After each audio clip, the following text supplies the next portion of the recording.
Hello students, welcome back to our YouTube channel Aryan education foundation, जहां पे आपको मिलती है क्लास 9 to 12 साइंस एनसीईआरटी की सारी वीडियोस। तो आज क्लास 12 की वीडियो में हम डिस्कस करने वाले हैं pollen grain and pistil interaction.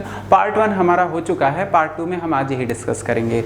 तो let's start our topic. Okay,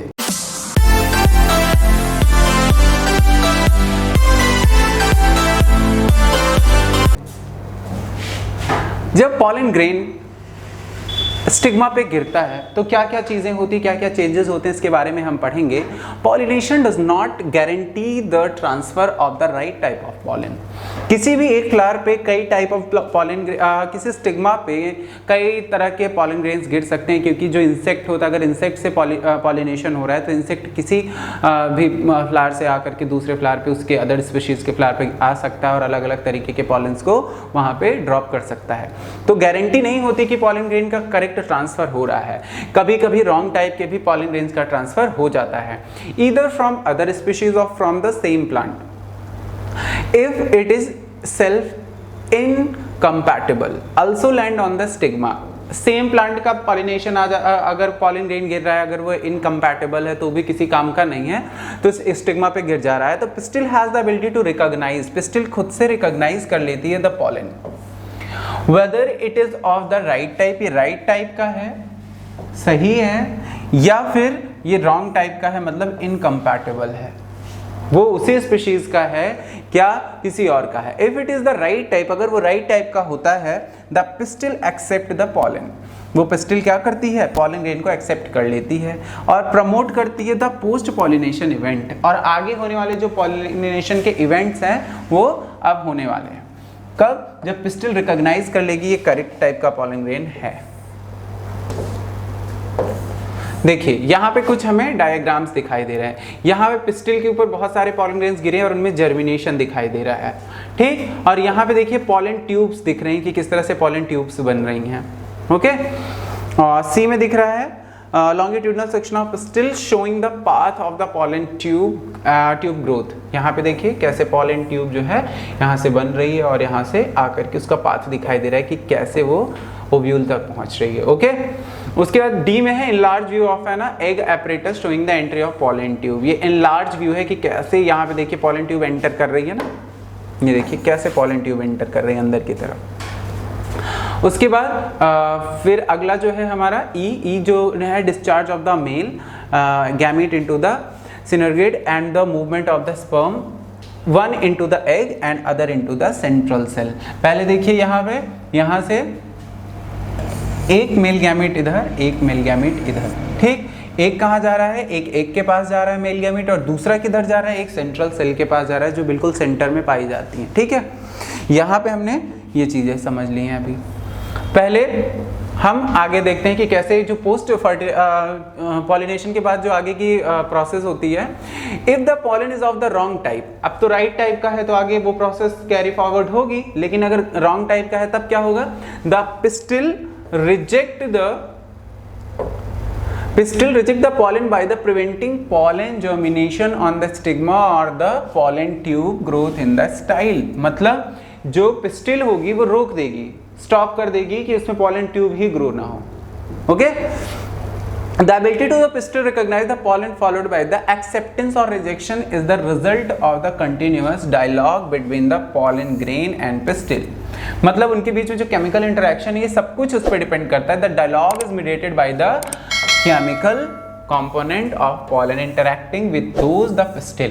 मतलब पिस्टिल और pollen grain के बीच में जो केमिकल इंटरेक्शन है वही डिसाइड करता है कि वो pollen ट्यूब जाएगी अंदर की तरफ या नहीं जाएगी, ठीक है। It is only in the recent year that the botanist have been able to identify some pollen and pistil component। अब बॉटनिस्ट ने कुछ pollen and pistil components को भी क्या कर लिया है, रिकॉग्नाइज कर लिया है, जो कि एक्सेप्टेंस और रिजेक्शन में काम करते हैं। मतलब पॉलन ट्यूब एक्सेप्ट करी जाए, पॉलन ग्रेन जो है एक्सेप्ट किया जाएगा या फिर रिजेक्ट किया जाएगा, उसके कुछ कंपोनेंट्स होते हैं। तो ठीक है, पॉलन ट्यूब क्या करती है, ग्रो करती है, अगर वो सेम काइंड होता है या फिर अगर उसको पिस्टिल ने एक्सेप्ट कर लिया, ठीक है। और वहाँ जर्म पोर जो होता है, जो पॉलन ग्रेन का एक्साइन एंटाइन, जहाँ पे एक्साइन नहीं होता वहीं से क्या होता है, जर्म पोर होता है। यहाँ पे एक्साइन नहीं पाया जाएगा और यहीं से क्या होता है, ये यहीं से ग्रो करेगा, यहीं से पॉलन ट्यूब निकलेगी। ओके,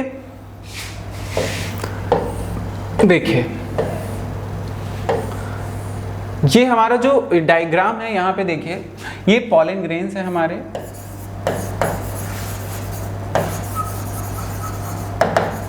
और यहां से देखिए पॉलन ट्यूब का जर्मिनेशन हो रहा है। कब ये जर्मिनेशन होगा? जब इसको पिस्टिल एक्सेप्ट करेगी, जब एक्सेप्टेंस होगा। अगर रिजेक्शन होता तो ये पॉलन ट्यूब ग्रो ना करती, क्योंकि केमिकल इंटरेक्शन में इसको रिजेक्ट कर दिया जाता। फिर पॉलन ट्यूब इस तरह से यहाँ तक आ रही है और यहाँ से फ्यूज होती है, यहाँ से एंटर करती है। ठीक है, तो यहाँ पे एंटर जहाँ करे ये सिनर्गेट सेल्स हैं, फिर पोलर न्यूक्लियाई है, एंटीपोडल सेल्स हैं। तो ये आपका पूरा ये जो पिस्टिल है इसको एक्सेप्ट करता है। अब मेल गैमीट यहीं से ट्रांसफर होने वाला है। कैसे ट्रांसफर होगा? यहाँ देखिए, यहाँ पे 2 मेल गैमीट्स हैं, ये ट्रांसफर होने वाले हैं, और जब ये ट्रांसफर हो जाते हैं तो एक जो है यहाँ पर जा करके फ्यूज हो जाएगा एग से, और एक सेंट्रल सेल की तरफ मूव करेगा। ठीक है,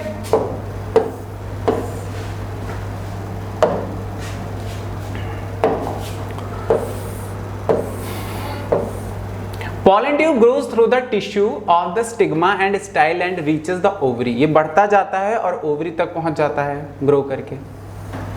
ठीक, कुछ प्लांट है जहां पॉलन ग्रेन्स जो है शेड कर जाते हैं 2 शेल्ड कंडीशन में। ठीक, एक वेजिटेटिव सेल होता है और एक जनरेटिव सेल होता है। ऐसे प्लांट जो कि generative cell divided and form the 2 male gamete. जो जनरेटिव सेल है वो फिर 2 मेल गैमीट्स में डिवाइड हो जाती है during the growth of pollen tube. जब पॉलन ट्यूब ग्रो हो रही होती है उस टाइम पर वो क्या करती है, जो जनरेटिव सेल होती है वो 2 मेल गैमीट में डिवाइड हो जाती है। Plant shed pollen in the 3 celled condition, और जो पॉलन होता है वो कैसा होता है? 3 शेल्ड कंडीशन में फिर हो जाता है। Pollen tube carry the 2 male gamete. ठीक, अब ऐसे प्लांट जिसमें 3 सेल का पॉलन ग्रेन गिर रहा है, पहले था कि 2 शेल्ड था कंडीशन। 2 शेल्ड कंडीशन में क्या होता है? पहले पॉलन ग्रेन 2 शेल्ड कंडीशन में होता है, फिर जो यहाँ पे जनरेटिव सेल होती है वो डिवाइड होकर 2 मेल गैमेट बना देती है। लेकिन कोई पॉलन ग्रेन ऐसा होगा जो 3 सेल्ड कंडीशन में ही आकर के स्टिग्मा पे पहुंचता है, तो पॉलन ट्यूब कैरी करती है 2 मेल गैमेट्स। पॉलन ट्यूब जब रीच करती है ओवरी को, एंटर करती है ओव्यूल में, किससे? माइक्रोपाइल वाले एंड से, and then enter one in the synergid through the filiform apparatus. Filiform मतलब बिल्कुल थ्रेड लाइक स्ट्रक्चर। ठीक है, many recent studies have shown that the filiform apparatus present at the micropylar part of the synergate guides the entry of pollen tube। ये जो filiform structures होते हैं ये pollen tube को गाइड करते हैं कि उसको जाना कहाँ पे है, और ये सारे इवेंट जो है pollen deposition on the stigma पर जब होता है और फिर पॉलन ट्यूब एंटर कर जाती है ओव्यूल में, और ये सारे इवेंट यहाँ पे खत्म हो जाते हैं, are together refer to the pollen pistil interaction. और इसको हम क्या कहते हैं? Pollen pistil interaction. मतलब पॉलन ग्रेन से पॉलन ट्यूब जर्मिनेट करती है और आकर के पिस्टिल में मिल जाती है, यही पॉलन और पिस्टिल इंटरेक्शन कहलाता है। ठीक है, अब यहाँ पे कुछ प्रमोशन और इनहिबिशन भी हैं पॉलन के। ठीक, the knowledge gained in the area would help the plant breeder in the manipulating the pollen pistil interaction. और जो ब्रीडर्स होते हैं इसका यूज करके वो पॉलन पिस्टिल जो इंटरेक्शन है उसको आगे बढ़ाना है तो आगे बढ़ा सकते हैं, रोकना है तो रोक भी सकते हैं। ठीक है, कैसे? इन प्रमोशन और इनहिबिशन फैक्टर्स के हेल्प से। You can easily study the pollen generation by the dusting some pollen from the flowers such as pea, chickpea, इन सब से आप कर सकते हो। आइए आगे चलते हैं कि इनका कोई आर्टिफिशियल यूज भी है क्या। अब देखिए यहाँ पे दिया गया है after about 15 to 30 minute, sorry, तो यहाँ से पहले यहाँ से स्टार्ट करते हैं जो हमारे काम की चीज़ है। A breeder is interested in the crossing different species and often genera to combine the desirable character, produce the commercially superior varieties। अगर superior varieties किसी breeder को चाहिए तो वो कैसे करेगा? pollen pistil interaction की मदद से वो क्या कर लेगा? ऐसी varieties को बना सकता है। इसको हम बोलते क्या हैं? artificial hybridization। ये एक मेजर अप्रोच है जो कि क्रॉप इंप्रूवमेंट में काम आती है, क्रॉप को इंप्रूव किया जा सकता है। ऐसा कैसे होता है? इन एक्सपेरिमेंट में क्या किया जाता है, it make sure that only the desired pollen grain are used to pollination. इससे क्या होगा, कोई डिजायर्ड पॉलन ग्रेन ही जा करके पॉलिनेशन कर पाएगा, सभी ऐसा नहीं कर पाएंगे। और stigma is protected from the contamination, किसी अनवांटेड पॉलन ग्रेन से रोका जाएगा स्टिग्मा को कि वहां से कोई इंटरेक्शन ना हो प्रमोटर या इनहिबिटर का यूज करके, ठीक है। This is achieved by the emasculation and the bagging technique. ये दो तरह से काम किया जाएगा, एक इमैस्कुलेशन से करेंगे और एक बैगिंग टेक्निक से करेंगे। ये क्या होता है इमैस्कुलेशन और बैगिंग टेक्निक, आइए समझते हैं। अगर female parent bisexual flower bears bisexual flower, remove the anther। अगर बाइसेक्सुअल फ्लावर है एंथर रिमूव कर दो, और but before the anther dehisces using a pair of forceps is necessary। this step is referred as emasculation। मतलब आप anthers को निकाल दो फोर्सेप की मदद से, तो यही आपका क्या कहलाएगा, यही कहलाएगा इमैस्कुलेशन। इमैस्कुलेटेड फ्लावर को फिर क्या कर देना है, फिर covered with a bag of suitable size, एक बैग से कवर कर देना है या बटर पेपर से, जैसे कि कोई दूसरा पॉलन ग्रेन आकर के स्टिग्मा पर गिर के उसको कंटैमिनेट ना कर दे, ठीक। इस प्रोसेस को क्या बोल रहे हैं हम, बैगिंग बोल रहे हैं। पहले हमने एंथर को कट किया तो उसको हम क्या बोलेंगे, एंथर को कट किया तो इमैस्कुलेशन, और उसके ऊपर बैग लगाया तो bagging. When the stigma of bagged flower attain the receptivity, mature pollen grain collected from the anther of the male parent are dusted on the stigma। और जब वहाँ पे स्टिग्मा जो है बिल्कुल प्रिपेयर हो जाती है, मैच्योर हो जाती है, तो बस क्या किया जाता है, जो डिजायर्ड पॉलन ग्रेन हमारे पास पहले से मौजूद है उनको उनके ऊपर डस्ट कर दिया जाता है, और जो फ्लावर होता है वो अब डेवलप होने लगता है, फ्रूट में डेवलप होने लगता है। मतलब यहाँ पे क्या हो गया, पॉलिनेशन कंप्लीट हो गया, फर्टिलाइजेशन हो गया, अब यहाँ पे आगे डेवलपमेंट होगा।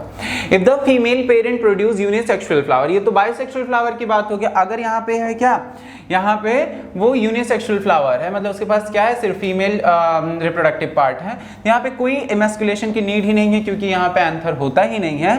तो जो फीमेल फ्लावर होता है उसको केवल बैग्ड कर दिया जाता है, और उसके बाद उस पर डिजायर्ड क्या डाल देंगे, पॉलन ग्रेन डाल देते हैं, और ये हमारा जो आर्टिफिशियल फर्टिलाइजेशन कराने का प्रोसेस है ये हो जाएगा, ठीक है।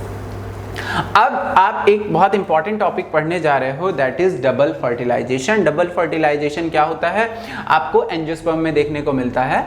After entering one of the synergid the pollen tube release the two male gamete into the cytoplasm.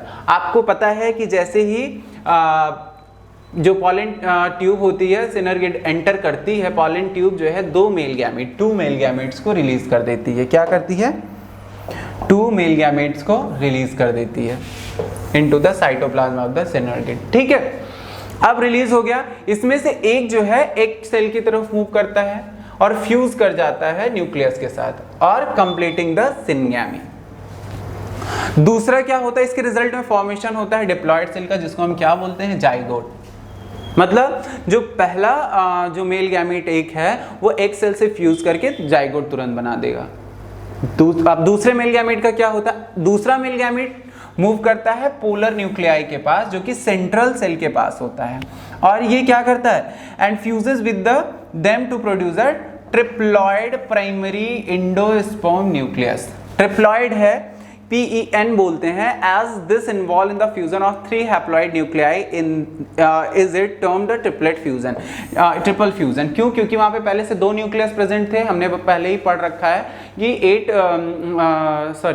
7 cell होती है, 8 न्यूक्लियस होते हैं, डबल न्यूक्लियस है, एक मेल गैमीट का जो न्यूक्लियस मेल गैमीट जा रहा है, तो ट्रिपल फ्यूजन इसीलिए इसको बोलना है। Since 2 type of fusion, syngamy and the triple fusion takes place in embryo sac. यहाँ पे 2 तरह का फर्टिलाइजेशन फ्यूजन हो रहा है, एक सिनगैमी हो रही है और दूसरा क्या हो रहा है, ट्रिपल फ्यूजन हो रहा है। इस फेनोमेना को हम क्या बोल रहे हैं, डबल फर्टिलाइजेशन। क्या बोल रहे हैं, डबल फर्टिलाइजेशन, क्योंकि पहला एक तो सिनगैमी और दूसरा ट्रिपल फ्यूजन हो रहा है, इसीलिए इसको हम क्या बोल रहे हैं, डबल फर्टिलाइजेशन। ये एक यूनिक इवेंट है फ्लावरिंग प्लांट में, और जो सेंट्रल सेल होती है फ्यूजन के बाद क्या बन जाती है, primary endosperm cell PEC, and develops into the endosperm में डेवलप हो जाती है, while the zygote develop into embryo. ये एंडोस्पर्म में डेवलप होगी, और जो जाइगोट है वो किस में डेवलप हो जाएगा, वो डेवलप हो जाएगा आपका एम्ब्रियो में।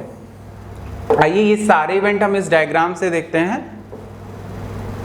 यहाँ पे देखिए, ये हमारा क्या है, आफ्टर फर्टिलाइजेशन क्या क्या चेंजेस हुए हैं। यहाँ पे डीजेनरेटिंग सिनर्गेट, अब ये तो डीजेनरेट होने लगेगी क्योंकि पॉलन ट्यूब को इसने गाइड कर दिया है। यहाँ पे एक जाइगोट बन रहा है जो कि 2n है, सबसे खास बात। उसके बाद प्राइमरी इंडोस्पर्म सेल, ये PEC है, यहाँ पे सारी ये प्राइमरी इंडोस्पर्म सेल है। प्राइमरी इंडोस्पर्म न्यूक्लियस, ये 3n कंडीशन में है, 3n कंडीशन वाला। और फिर डीजनरेटेड एंटीपोडल सेल, अब इनका काम खत्म हो गया, ये डीजनरेट होने लगी हैं। अब क्या होगा, जो जाइगोट है वो इस तरह से डेवलप हो रहा है, फिर डेवलपिंग इसमें एम्ब्रियो बन जा रहा है, ठीक है। फिर यहाँ पे हार्ट शेप एम्ब्रियो बन रहा है और ये पूरा ये एक मैच्योर एम्ब्रियो बन चुका है। यहाँ पे ये प्लेम्यूल हो गया, ये रेडिकल हो गया, ये कॉटलेडॉन हो गया, ये सारी चीज़ें आप, क्योंकि मतलब एक सीड में ये सारी चीज़ें होनी चाहिए, वो सारी चीज़ें डेवलप हो चुकी हैं, फुल्ली मैच्योर आपका एम्ब्रियो बन चुका है। अब हमने प्री फर्टिलाइजेशन स्ट्रक्चर्स देख लिए, अब हम पोस्ट फर्टिलाइजेशन स्ट्रक्चर और इवेंट देखने वाले हैं कि कौन से पार्ट का क्या होता है in future. Following double fertilisation event, the endosperm and the embryo development, maturation of ovule into seed and ovary into fruit. क्या क्या चीजें हुई यहाँ पे हमने क्या देखा कि एम्ब्रियो डेवलपमेंट होने के बाद मैच्योरेशन होता है ओव्यूल का, किसमें, ओव्यूल बन जाता है सीड और ओवरी बन जाती है fruit, are collectively term as the post fertilisation event. और इनको हम क्या बोलते हैं, पोस्ट फर्टिलाइजेशन इवेंट। और सबसे पहले हम एंडोस्पर्म का देखने चल रहे हैं कि एक्चुअली एंडोस्पर्म का होता क्या है, ठीक। ये क्या करता है, it proceed the embryo development, the primary endosperm cell divide repeatedly and forms a triploid endosperm tissue, ठीक है। यहां पे आते हैं, the cell of the tissue are filled with the reserve food. ये किससे भरी होती हैं सेल, रिजर्व फूड से भरी हुई होती हैं। मटेरियल दैट आर, जो एंडोस्पर्म की सेल्स हैं वो पूरी मटेरियल से भरी होती है, क्योंकि इनको न्यूट्रिशन ही करना है डेवलपिंग एम्ब्रियो का, इसलिए ऐसा ये भरी होती है न्यूट्रिशन से। In the most common type of endosperm development, the PEN undergoes a successive nuclear division. ये डिवाइड होती जाती है राइज टू फ्री न्यूक्लियाई, और इस स्टेज में एंडोस्पर्म डेवलपमेंट को क्या बोलते हैं, फ्री न्यूक्लियर एंडोस्पर्म, ठीक है। Subsequently cell wall formation occur and the endosperm becomes cellular। और फिर क्या होता है, सेल वॉल बनने लगती है, एंडोस्पर्म कैसा हो जाता है, सेलुलर हो जाता है, एक सेल वॉल, उसके अंदर न्यूक्लियस। और नंबर जो होता है फ्री न्यूक्लियाई का, ये form before the cellularization varies greatly, और ये बढ़ जाता है क्योंकि बहुत ज़्यादा नंबर में बन जाती हैं सेल्स। और the coconut water from the tender coconut that you are familiar with is the nothing but free nuclear endosperm, ठीक है। आप जो कोकोनट वाटर पीते हो कुछ और नहीं, बस ये फ्री न्यूक्लियर एंडोस्पर्म होता है, ठीक। वो फ्री हो चुका है, वही वाला वाटर, साइटोप्लाज्म का वही पूरा वाटर। एंडोस्पर्म में either be completely consume by the developing embryo. यहाँ पे क्या करना है, एंडोस्पर्म को जो एम्ब्रियो है कंप्लीटली यूज कर लेता है, क्या करता है, कंप्लीटली यूज कर लेता है। यहाँ पे पी, ग्राउंडनट और बीन, ये तीन आपका एग्जाम्पल हो गया, ओके। फिर बिफोर सीड मैच्योरेशन और it may be persist in the mature seed. और क्या होता है, बिफोर सीड मैच्योरेशन, ये सीड के मैच्योर होने से पहले ये परसिस्ट करता है द मैच्योर सीड, ठीक। अब यहाँ पे इसका एग्जाम्पल क्या है, कैस्टर हो गया एंड कोकोनट हो गया, जहाँ पे कोकोनट वाटर का हमने एग्जाम्पल दिया था। And B use up during seed germination, इसका यूज हम कब करते हैं, ड्यूरिंग सीड जर्मिनेशन करते हैं। उसके बाद देखते हैं, split open some seed of the castor, pea, beans and groundnut, fruit of the coconut। यहाँ पे कुछ एग्जाम्पल दिए गए हैं, जैसे कैस्टर हो गया, पी हो गया, बीन हो गया, ग्राउंडनट, इन सब का हमको क्या करना है, स्प्लिट करके देखना है एक्चुअली एंडोस्पर्म दिखता कैसे है। तो फिलहाल मैं समराइज इतना ही करूंगा कि जो एंडोस्पर्म होता है एक्चुअली वो डिवाइड होता जाता है, और डिवाइड होने के बाद क्या बनाता है, ढेर सारी सेल्स बनाता है जो कि इन फ्यूचर एम्ब्रियो का नरिशमेंट करेंगे, ठीक है।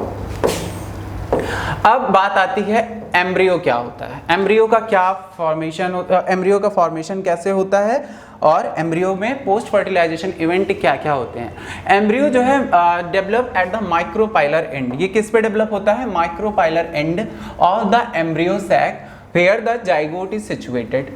ये वहीं पे बन रहा है माइक्रोपाइलर एंड जहाँ पे जाइगोट होता है।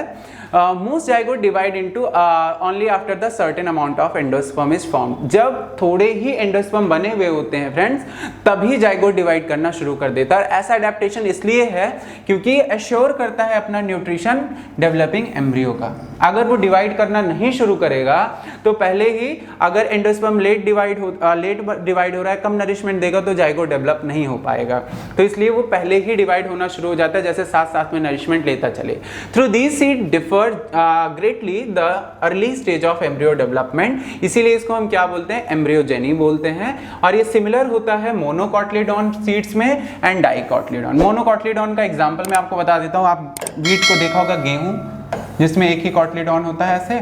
और डाइकॉट में आपने देखा हो, डाइकॉटिलीडॉन आप यहाँ देख सकते हैं, जैसे कि ग्राम, यहाँ पे आपको दो सीड आपको दो यहाँ पे कॉटिलीडॉन दिखाई देते हैं। ये आपका क्या हो जाएगा, जैसे ये ग्राम आपका एग्जांपल मैंने ले लिया और ये हमने ले लिया वीट। ओके, अब आगे देखते हैं इस फिगर में। The stage of embryogeny is a dicotyledon embryo, the zygote gives rise to the यहाँ पे pro embryo and the subsequently to the globular heart shape and a mature embryo. यहाँ पे हार्ट शेप का एक mature embryo आपको दिखाई देगा, जैसे मैं आपको यहाँ पे दिखाता हूँ। यहाँ पे ध्यान से देखिए, यहाँ पे जो एम्ब्रियो है ये तो मान लीजिए यहाँ पे लॉन्गिट्यूडनल सेक्शन है, लेकिन इसके पहले वाले फिगर में मैंने आपको दिखाया तो वो हार्ट शेप में दिखाई दे रहा था। मैं उस फिगर को फिर से आपको दिखा देता हूँ जिससे आपको ध्यान से समझना। देखिए यहाँ पे हार्ट शेप का एम्ब्रियो आपको दिखाई दे रहा होगा, ये जस्ट हार्ट की तरह बन रहा है, आप देख रहे हो, इन्वर्टेड हार्ट। ठीक है, इसी की बात वहाँ पे की गई है कि एम्ब्रियो जो है हार्ट शेप में बन जाता है। The typical dicotyledon embryo consists the embryonal axis। यहाँ पे क्या होता है, एम्ब्रियोनल एक्सिस होता है एंड टू कॉटिलीडॉन, कितने, दो।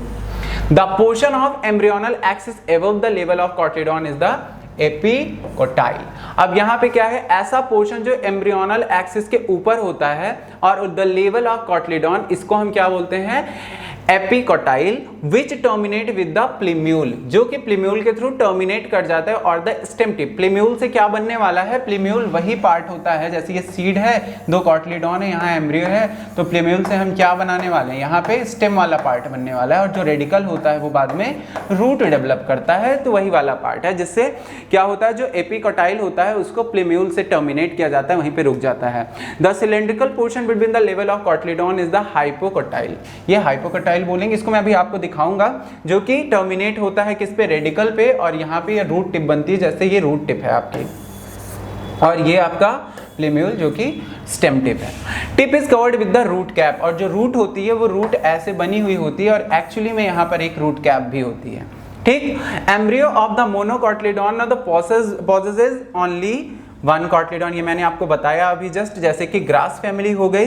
ठीक, cotyledon is called the scutellum, जो कॉटिलीडॉन होता है उसको स्क्यूटेलम बोलते हैं जब अगर वो मोनोकॉट है। That is situated toward the side of the embryonal axis, उस एक्सिस के साइड में होता है। ठीक, अब यहाँ पे आगे चलेंगे, ये बात थोड़ी और बची हुई है कि जो रेडिकल होता है and root cap enclose in the undifferentiated sheath. जो रूट कैप और रेडिकल ये दोनों जो इनक्लोज होते हैं, एक अनडिफरेंशिएटेड सीथ होती है, जिसको हम नाम क्या देते हैं, इनको बोलते हैं कोलियोराइजा। क्या बोलते हैं, coleorhiza. The portion of the embryonal axis above the level of attachment of the scutellum is epicotyl. Epicotyl has a shoot apex, इसमें क्या होगा, एक शूट अपेक्स होगा, and a few leaf primordia enclose in the hollow foliar structure, जिसको हम क्या बोलते हैं, कोलेप्टाइल बोलते हैं। और इन सारे टर्म्स को हम किस में देखने वाले हैं, उसी एम्ब्रियो में देखने वाले हैं जो हमने अभी जस्ट डिस्कस किया है। ये देखिए, पहले हम आप यहाँ पे फाइन स्ट्रक्चर देख लेते हैं। ये हमारा एक फुल्ली मैच्योर्ड एम्ब्रियो है पूरा। ठीक, ये आपका रूट कैप है, क्योंकि ये टर्मिनेट हो रहा है किससे, रेडिकल से। ठीक, उसके बाद ये प्लीम्यूल है, जहाँ पे ये स्टेम में डेवलप होने वाला है, इसलिए प्लीम्यूल है ये दो कॉटिलीडॉन्स हैं, और ये हाइपोकोटाइल है। ओके, अब इसके बाद जो हम चलेंगे आगे, यहाँ पे हमारा क्या है, ये लॉन्गिट्यूडनल सेक्शन है एम्ब्रियो किसका, ग्रास का एम्ब्रियो। ठीक, तो यहाँ पे क्या है, रेडिकल, ये रूट कैप और ये कोलियोराइजा, ये तीनों 1 2 3 तीन चीजें ऐसे दी होंगी। और यहाँ पे क्या है, ये आपका स्केटुलम है, ये आपका कोलियोप्टाइल है, शूट अपेक्स है और ये एपिब्लास्ट, ये लास्ट का ये एपिब्लास्ट आपका। ठीक है, ये इतनी चीजें हो गई। आगे ये एम्ब्रियो के बारे में आपको मैंने सारी चीजें बताई हैं। अब हम देखेंगे कि कैसे एक सीड बनता है। ठीक, सीड के बारे में क्या क्या चीजें हैं, सीड देखते हैं। Seed. In angiosperm, the seed is final product of the sexual reproduction. Angiosperm में लास्ट में क्या बनता है, सीड ही बनता है। तो सीड के बारे में ये दो तरह का होता है, इसके ऊपर एक सीड कोट होता है, कॉटलीडॉन्स होते हैं, और एक एम्ब्रियो एक्सिस होता है जहां से एम्ब्रियो जर्मिनेट होता है। कॉटलीडॉन ऑफ द एम्ब्रियो और सिंपल स्ट्रक्चर, ये काफी सिंपल होते हैं, थिक होते हैं, सॉल्यूएंट होते हैं, क्योंकि इसमें बहुत सारा ज्यादा फूड भरा होता है जो कि क्या करने वाले हैं, फ्यूचर में एम्ब्रियो को बढ़ने में, छोटा सा प्लांट बनाने के लिए नरिशमेंट देंगे। ये द सीड में भी नॉन एल्ब्यूमिनस और एक्स एल्ब्यूमिनस, जो सीड है या तो नॉन एल्ब्यूमिनस होगा या एक्स एल्ब्यूमिनस होगा। Non albuminous seed have the no residual endosperm, इसमें कोई एंडोस्पर्म नहीं रहता है एंड कंप्लीटली कंज्यूम हो चुका होता है एम्ब्रियो के थ्रू डेवलपमेंट में, जैसे pea and groundnut. Albuminous seed retain a part of endosperm, इसमें जो एल्ब्यूमिनस सीड होते हैं, जैसे कि एग्जांपल ले लो, वीट ले लो, मेज, बार्ली, इन सब में क्या होता है कि ये थोड़े से एंडोस्पर्म को बचा करके रखते हैं। ठीक है, और जो बचा हुआ होता है persistent nucellus is called the perisperm. क्यों? क्योंकि ये बचा हुआ है, ठीक, पूरा यूज नहीं किया गया है। अब डॉर्मेंसी के बारे में बात करते हैं। ये क्या होता है डॉर्मेंसी? देखिए, the general metabolic activity of embryo slow down the embryo में enter a state of inactivity. जब जो है कोई मॉइस्चर या फिर टेम्परेचर या लाइट कुछ अगर कम मिला तो एम्ब्रियो क्या हो जाता है, इनएक्टिविटी में चला जाता है। तो इसी को बोलते हैं क्या, डॉर्मेंसी।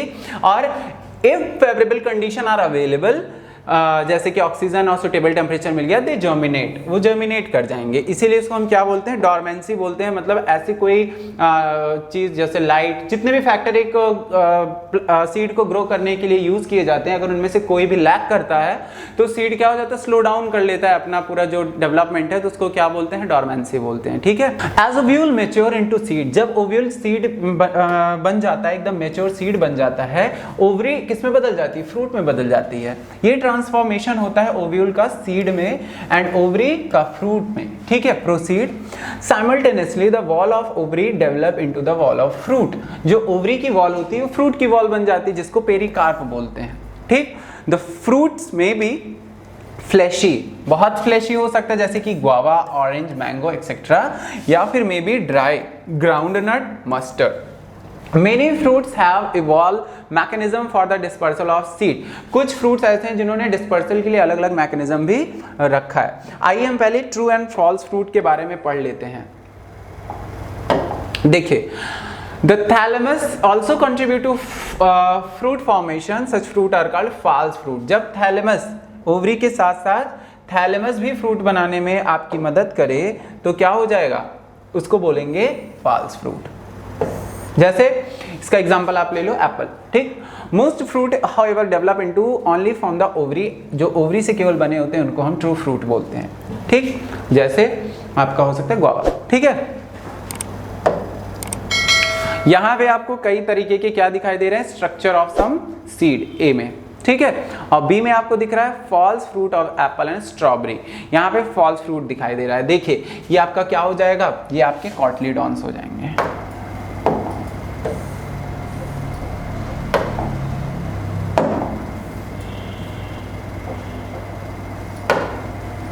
ये आपके कॉटलीडॉन, ये डाइकॉट है। ठीक है, ये आपका माइक्रोपाइल है, ये आपका, अब आगे चलते हैं, ये आपका सीड कोट हो जाएगा। ठीक, अंदर आपका क्या है, ये एंडोस्पर्म, ये आपका क्या है, कॉटलीडॉन। ठीक है, ये आपका रूट टिप, ये आपका शूट टिप। ठीक है, ये आपका यहां हो जाएगा। यहां पे आपका एलएस दिखाई दे रहा है, यहाँ पे एंडोस्पर्म हो जाएगा, कॉटलीडॉन, सीड कोट। ठीक, बाकी चीजें यहाँ पे रूट टिप। ये कुछ एक और सीड हम यहाँ पे देख रहे हैं, यहाँ पे कोलियोराइजा है, रेडिकल है, प्लीम्यूल है। ठीक है, कोलियोप्टाइल है, पेरिकार्प है, एंडोस्पर्म है और स्केटुलम है। फिर आप अलग अलग, ये फॉल्स फ्रूट आपका पहला आपका एप्पल है ये दोनों, और ये आपका स्ट्रॉबेरी, ठीक, क्योंकि इसमें थैलेमस से पार्टिसिपेट कर रहा है ओवरी के साथ साथ, इसीलिए इसको हम क्या बोलते हैं, फॉल्स फ्रूट। पार्थिनोकार्पिक फ्रूट्स क्या होते हैं, ऐसे फ्रूट जो कि सीडलेस हो, ऐसा फ्रूट बनाया जाए जो कि सीडलेस हो, डेवलप विदाउट फर्टिलाइजेशन, इनको बिना फर्टिलाइजेशन के ही डेवलप कर दिया जाता है हार्मोन्स के हेल्प से, इसको क्या बोलते हैं, parthenocarpic fruits. Banana is one of such example. Parthenocarpic can be induced through the application of growth hormone and such fruits are seedless. मतलब पार्थिनोकार्पिक कब करते हैं, जब हम ग्रोथ हार्मोन्स को अप्लाई कर देते हैं तो पार्थिनोकार्पिक सीड्स हमको मिलते हैं। Seeds offer several advantage of angiosperm. Firstly, since reproductive process such as pollination and fertilization are the independent of water, seed formation is more dependable. Okay, ये तो काफी सिंपल सी बात है।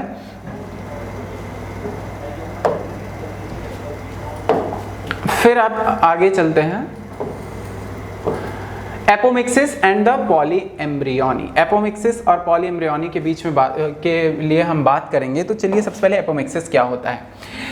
Although the seed in the general are the product of fertilization, a few flowering plants such as some species of the Asteraceae and grasses have evolved a special mechanism to produce seed without fertilization called the apomixis. कुछ grasses ने ऐसा mechanism develop कर लिया fertilization के बिना ही क्या हो जाता है, उनमें fruits उसमें नए seed बन जाते हैं, इसीलिए इसको हम क्या बोल रहे हैं, इसको बोल रहे हैं apomixis, ठीक है। ये एसेक्सुअल रिप्रोडक्शन का है, that mimic the sexual reproduction. ये एसेक्सुअल रिप्रोडक्शन, लेकिन ये मिमिक किसको कर रहा है, ये कर रहा है किसे, सेक्सुअल रिप्रोडक्शन को, ठीक। The diploid egg cell is formed without the reduction division and develop into the embryo without fertilization। कुछ स्पीशीज में क्या होता है, जो डिप्लॉयड एग सेल होती है वो विदाउट रिडक्शन डिवीजन के किस में डेवलप कर जाती है, एम्ब्रियो में विदाउट फर्टिलाइजेशन। ये ऐसा किस में दिखता है, सिट्रस फ्रूट में। अब आगे चलते हैं, पॉली एम्ब्रियोनी की बात कर लेते हैं। Occurrence of more than one embryo in a seed referred as the polyembryony. एक से ज्यादा अगर हमें एम्ब्रियो दिखाई दे उसको हम क्या बोलेंगे, polyembryony. Take out some seed of orange and squeeze them. आप कई सारे सीड लीजिए, एक ऑरेंज लीजिए, उसको स्क्वीज करिए, उसमें से बहुत सारे एम्ब्रियो आपको दिखाई देंगे, एम्ब्रियो शेप के सीड, तो इसी को हम क्या बोलते हैं, पॉली एम्ब्रियोनी, ठीक है। तो आई होप आपको ये पॉलीएम्ब्रियोनी का पार्ट समझ में आ गया होगा। तो यहाँ पर हमने आज ये चैप्टर कंप्लीट कर लिया है। तो गाइस, ऐसे ही इंटरेस्टिंग वीडियोस के लिए जुड़े रहिए हमारे साथ, एंड आर्यन एजुकेशन फाउंडेशन में आपको ये सारी चीज़ें मिलती हैं free of cost. So do like and subscribe our channel. Thanks for watching.